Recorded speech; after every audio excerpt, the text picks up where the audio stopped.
This is the story of an assassination attempt on a robber baron.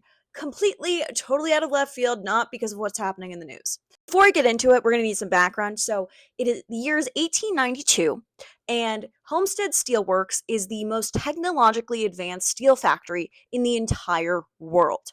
The steel mill was actually owned by the Carnegie Steel Company. Yes, that Carnegie, great philanthropist, horrible human. Um, and it was making a record $4.5 million in profits a year.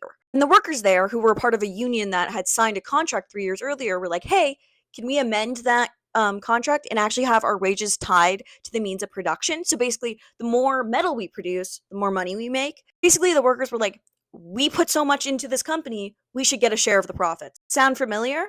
And Henry Clay Frick, the CEO of the steel mill, said, hell no, we gotta squash this union because they can't make more money. We need to make more money. And Andrew Carnegie said, go get him, boy. Frick then made a reduced wage offer towards the union, and skirmishes started happening. And rightfully so, the union were like, nope. And they started a labor movement and they were protesting in and outside of the steel mill.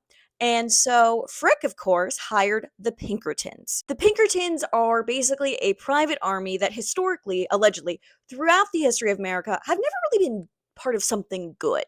300 men were sent to squash 3,800 men. And no one knows who fired the first shot, but someone died. And the thing is, or the gag of it all, is that the homestead workers really were very adamant about this whole thing being non-violent. The man that was killed was named Johnny Morris, and he literally tumbled down the steel mill till he hit the floor.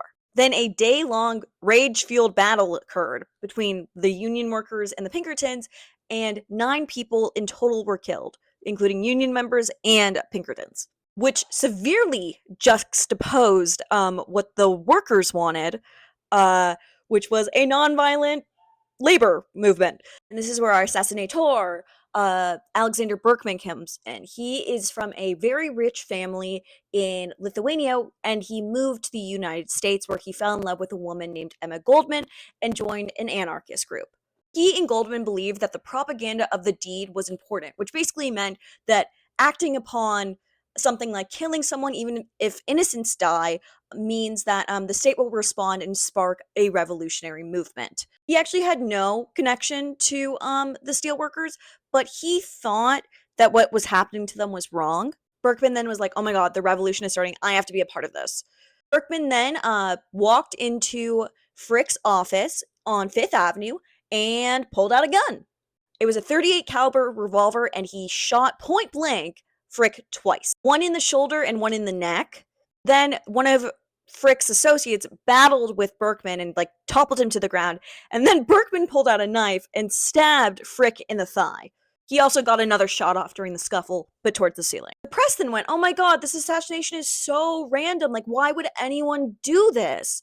Blink, blink. Berkman genuinely believed he was furthering the cause of the homestead workers. Berkman really thought he was helping these guys, but he actually made it way worse for them. The workers ended up losing, and he ended up in prison. He only got 14 years, though, which is less than he would probably get now. And after all of this, Carnegie wrote to his friend Frick, oh, that homestead blunder! But it's fading, as all events do. They do not care about people at all. Frick then went on to become the most publicly hated man of the Gilded Age.